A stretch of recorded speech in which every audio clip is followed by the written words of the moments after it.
It's almost time for the epidural, Mm.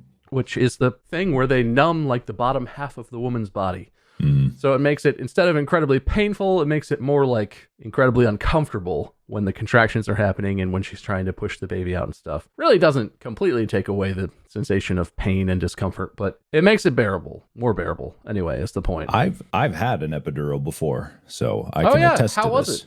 It was fine. It's actually worked out really well. It's things that people probably don't understand too well. They actually tap into your spine, and so they pick a spinal column piece and they stick a needle in there, and then they inject a local anesthetic and a painkiller into that specific nerve, and it basically makes everything below that not really feely very much. Yeah. But with my case, they put too much, paralytic or and I like my legs weren't working properly, which isn't supposed to happen. That's weird.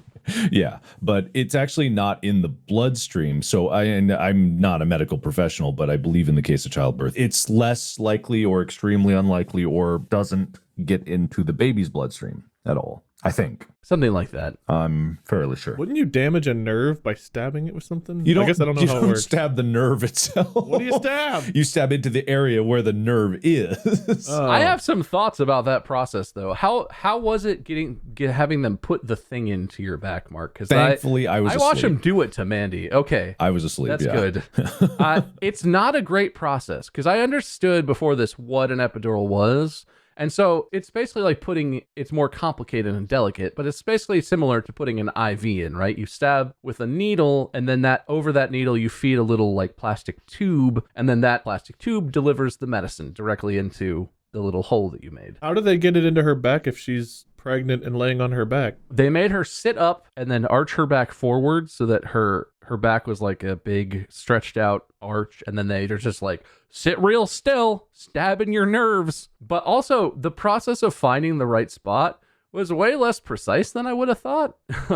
I watched, they didn't let me watch from the side where they were doing the stabbing. I was in front of Mandy, so I couldn't see. But the anesthesiologist comes in, and they call an anesthesiologist because it's a difficult and important procedure to do correctly. And they get it all set up, and they sterilize her back, and then they put a dressing over it and stuff, all this stuff to make a sterile field in the area. And then the anesthesiologist just took a needle and started poking Mandy's back and was like, poke? And does that hurt? And Mandy is like, yeah.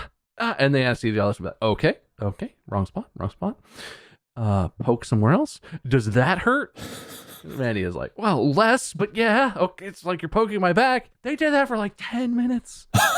They were just like, poke. Oh, that hurts. Poke. Oh, that hurts more. Sorry. Poke until they find one where it doesn't hurt and Mandy doesn't feel it in her legs or anything. They kept asking her questions. And then when they find the right spot, they're like, all right, that's the spot. And they mark it, and then they do the epidural. Mandy's bruise on her back from getting the epidural, like several days after when we were trying to leave the hospital, was like 6 inches around. It was a big bruise. Yeah. Eesh. And that's not how I would have thought you would do that in such a delicate area as the spine, where you're just like, poke. Does that hurt? Ah, darn it. That does seem relatively barbaric. I don't think that's standard procedure. I'm going to go off on a limb and say, like, they know what spine piece they're looking for, and there's, like, a place to...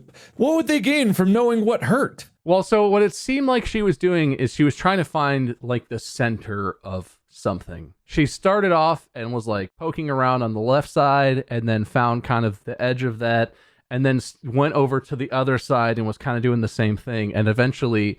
What she was aiming for was some piece of anatomy or whatever in the middle of that area where Mandy didn't feel the pain. Presumably is where she wasn't hitting any nerves that were running down Mandy's spine. And it was like, I don't know, it was like an artery or something where the medicine was supposed to go. But it just was a really concerning thing to watch. It didn't bring a lot of confidence. And also, like, after the anesthesiologist finished doing this and put the tube in and got it all set up, she then gives, like, a test dose of the drugs and is like, let's see if it works. Let me know if your legs start to get numb, and it takes, like, 10 or 15 minutes. So you're sitting there like, are your legs numb? No?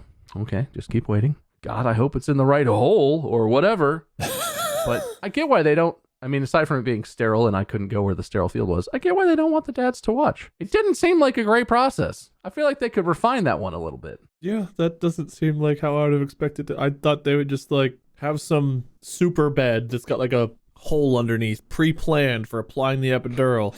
And it's like, okay, just lay down, stay comfortable. We're just going to unscrew this little spot.